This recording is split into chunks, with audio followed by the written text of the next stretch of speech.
Jeremiah 1 and 5. Before I formed you in the womb, I knew you.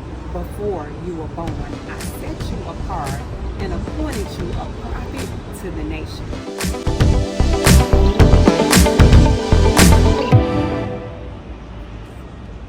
On 10/23, at 10/23, my mother delivered her second child by the name of Michelle. That's me. Michelle in the Hebrew means close to God.